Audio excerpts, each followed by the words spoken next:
Hey guys, so today I am taking a little day trip, drive out to Death Valley National Park in California. It's about a little over an hour and a half from where I live, but I've been wanting, usually on the weekends, to take a little bit of a longer trip, find some cool places to visit, and I was looking up this national park, and the reviews are all incredible, and everybody says that you must go to the sand dunes during sunset. That is like an incredible, picturesque moment. So I'm heading out there this morning, and I'm going to go climb the sand dunes and watch the sunset later tonight. I'm about 30 minutes outside of Death Valley National Park, and there is nothing around. You know those movies where there's like 2 lanes and you don't see cars for miles and miles and miles? That's exactly what this feels like. Hey guys, so here I am, just entering Death Valley National Park right now, checking all this out. So I'm super excited to see what this park's all about.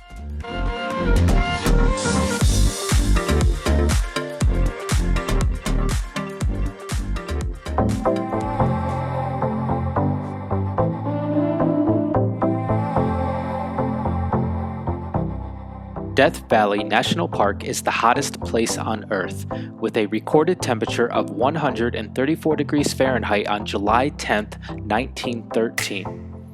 It is also the driest U.S. national park. Badwater Basin features the lowest elevation in North America at 282 feet below sea level. These conditions come together to make Death Valley a land of extremes, where the powerful heat is a force of nature and the air further dries everything it contacts.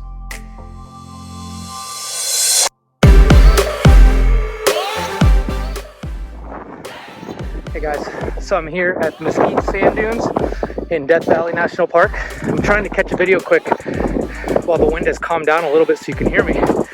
Sorry, I'm out of breath, but I'm like running all over these sand dunes. But this place is incredible. I feel like I'm in like the Middle East or something. It's just sand dunes for miles and miles and miles.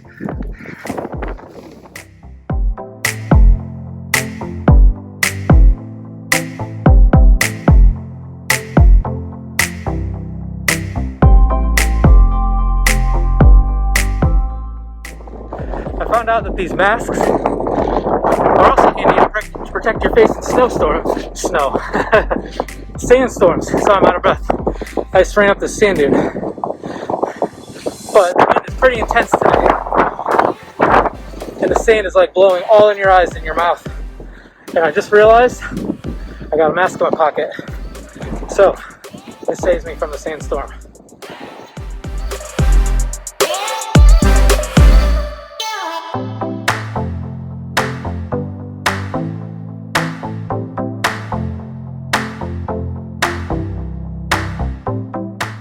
Just cut the sandstorm trip in the sand dunes short for a little bit here. I'm gonna wait it out a little bit. So the wind is super intense today, and I was out a pretty good ways. Like the sand dunes are right behind me, and I was a pretty good ways out, and like I could barely breathe the amount of sand coming into my face. And so I looked at the weather, and it looks like a little bit before sunset it's supposed to calm down a little bit.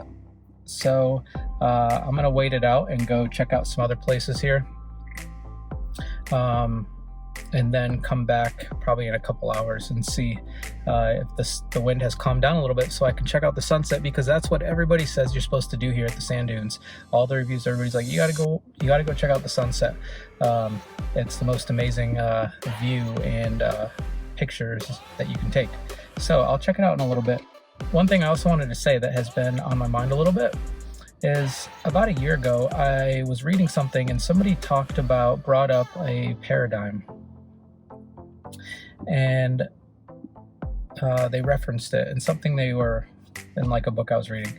And so I went on my own and just started researching it. And I had heard the term paradigm, but I guess I didn't really know what it was exactly. And so I started researching it a bit on my own, and then Over the past year, it's kind of come up in my life a little bit. And then at work this week, so they have us do these leadership things. And the topic right now is paradigms. And if you don't know what that is, it's basically everybody's has a paradigm. And the paradigm, your paradigm, is how you see and understand the world around you. And your paradigm is influenced by your experiences, your life experiences. And so everybody's paradigm is different. Everybody looks at the world differently based on what their experiences are. And so, your experiences, you might look at the world in a negative view based on your experiences. You might look at the world in a positive view based on your experiences. But the thing that I've learned and come to understand is that no matter what your paradigm is, you have the ability to change it, to alter it. And so, but you have to be, conscious, so to speak, in the sense that you have to be aware that, if your paradigm is causing you to create, a lot of negative thoughts or negative actions in your life, you have to be aware of that in order to, be able to go and change your paradigm, because it's not easy. It takes a lot of hard work to be able to change, the way you look at the world. Be a little bit more sympathetic to people that are around you, because you don't know what their life experiences are, and the decisions that they make pretty much come from whatever their experiences are. And so, just have a little bit more sympathy for people who might not look at the world the way that you look at the world. And also for you, this is something I think about for myself all the time, but for you, if you feel like you look at the world in a way that prevents you from doing what you want to do with your life, the moment you recognize that, that's kind of the first big step, is just recognizing, like, I am not living the life that I want to live. And, this might be caused by whatever life experiences that you have. But the great thing is you have the power to change it. We all have the free will to change it. As soon as we recognize, what, things need to be changed. I need to think differently. I need to act differently. I need to look at the world differently. And my best piece of advice for you, really, if you're looking to change your paradigm and look at the world and through a different lens, is to get out and experience it. If you're kind of stuck in your bubble at home and you don't go out and experience the world, it's going to be really difficult for you to change the way that you look at the world and how you see it. And so that's why I'm such a fan. Like, I love traveling and I love going out and doing things like this. And because it's just, it's experiences. And,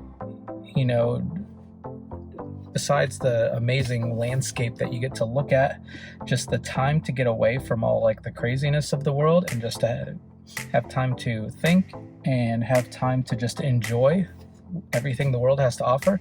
And then you meet other people out here too who are, doing the same thing. And it just opens your eyes to a lot of things. And so, if you're in that position and you're looking to make any kind of changes in your life, you've got to get out and experience the world.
heading back to the car now. But before I go, it's like, the sun went down like probably 45 minutes ago or so.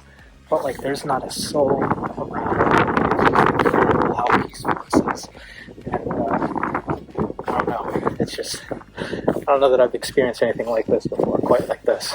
But I mean, it's me here. That's it. So, cool. All right. See ya.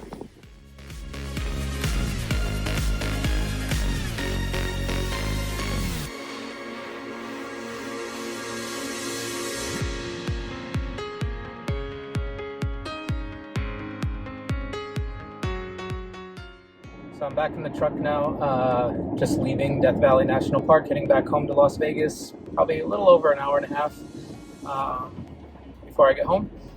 But today, okay, super fun day. And, the couple places that I went here aren't, even touching how much more there is to do at this park.